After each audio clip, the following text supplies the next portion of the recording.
नमस्कार, श्री स्वामी समर्थ. मी अर्चना आणि तुम्ही पाहत आहेत स्वामी भक्ती मराठी. मित्रांनो, चैत्र नवरात्री ही सुरू आहे आणि उद्या आलेली आहे दुर्गाष्टमी. तर प्रत्येक महिन्याला अष्टमी ही येत असते आणि या महिन्याच्या अष्टमीला आपण अनेक सेवा आणि अनेक उपाय हे करत असतो. पण चैत्र महिन्याच्या अष्टमीला आणि शारदीय नवरात्रीच्या अष्टमीला खूप महत्त्व असते. तर या दिवशी आपल्याला काही सेवा आणि काही उपाय हे आवर्जून करायचे आहे.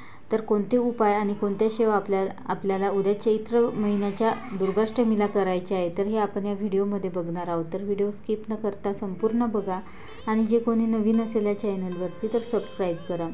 तर बघा, दुर्गाष्टमी हा दिवस माता लक्ष्मी आणि आपल्या कुलदेवीची सेवा करण्याचा खूप महत्त्वाचा दिवस असा मानला जातो. तर या अष्टमीला आपण आपल्या दरवाजाला हा एक यंत्र लावत असतो आणि तो यंत्र म्हणजेच 64 योगिनी. तर ज्यांनी हा यंत्र लावला नसेल तर त्यांनी अवश्य उद्या दुर्गाष्टमीच्या निमित्ताने हे यंत्र तुमच्या दरवाजाला लावा. तुमचा जो मुख्य दरवाजा आहे तर त्या मुख्य दरवाजाला तुम्ही हे यंत्र लावा.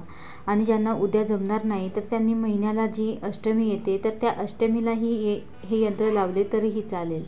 तर यामुळे घरामध्ये कुठलीही बाधा येत नाही, वाईट शक्ती येत नाही. त्यासोबतच घरात जी काही नकारात्मकता येते तर तीही प्रवेश करत नाही. तर हे सर्व घरामध्ये येत नाही. तसेच दुर्गाष्टमीच्या दिवशी महालक्ष्मी अष्टकमचं पठण करा. तर रोजही तुम्ही महालक्ष्मी अष्टकमचं पठण करू शकता. खूप प्रभावी अशी ही सेवा आहे.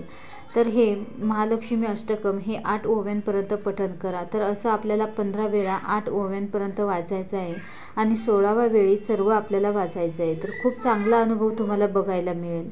त्यानंतर उद्या 16 लवंग आपल्याला घ्यायचे आहे. आपल्याला लवंगांचा हा एक उपाय करायचा आहे. तर त्यासाठी आपल्याला 16 लवंग घ्यायचे आहे. त्यानंतर प्रथम एक लवंग आपल्या उजव्या हातामध्ये घ्यायची आणि त्यानंतर महालक्ष्मी अष्टकमचं पठण करायचं आणि ती लवंग बाजूला ठेवायची. त्यानंतर दुसरी लवंग हातामध्ये घ्यायची आणि महालक्ष्मी अष्टकमचं पठण करायचं आणि तीही बाजूला ठेवायची. तर असं आपल्याला एक एक करून 16 ही लवंगा एक एक करून आपल्या हातामध्ये घ्यायची आणि महालक्ष्मी अष्टकमचं पठण करायचं आहे. आणि त्यानंतर सेवा झाल्यानंतर त्या लवंगा एका लाल वस्त्रामध्ये बांधून ठेवायच्या. तर अवश्य ही सेवा करा. खूप चांगला अनुभव तुम्हाला बघायला मिळेल.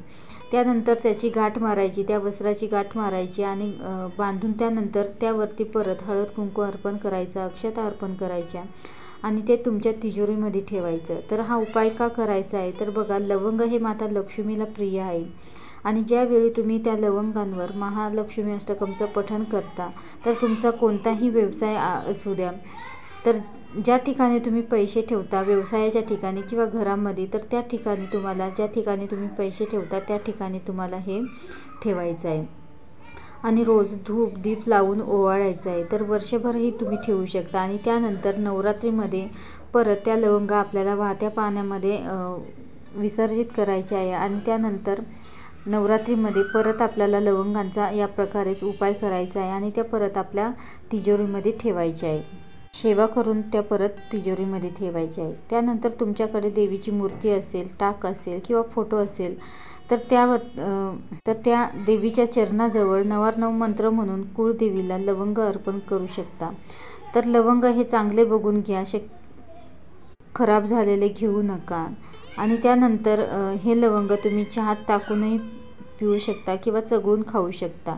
तर उद्या दुर्गा सप्तशतीचं पाठही तुम्ही करू शकता किंवा ज्यांना दुर्गा सप्तशतीचा पाठ करायला नाही जमणार तर त्यांनी सिद्धकुंजिका स्तोत्रमचे पठण केले तरीही चालेल. तर सिद्धकुंजिका स्तोत्रमचे 11 वेळा पठण करा. तर अवश्य उद्या दुर्गाष्टमीला, चैत्र महिन्यातील दुर्गाष्टमीला तुम्ही हा एक उपाय करून बघा. नक्कीच तुम्हाला चांगला अनुभव बघायला मिळेल. व्हिडिओ जर आवडला असेल तर नक्कीच लाईक करा, कमेंट करा, शेअर करा आणि सबस्क्राईब करा. श्री स्वामी समर्थ.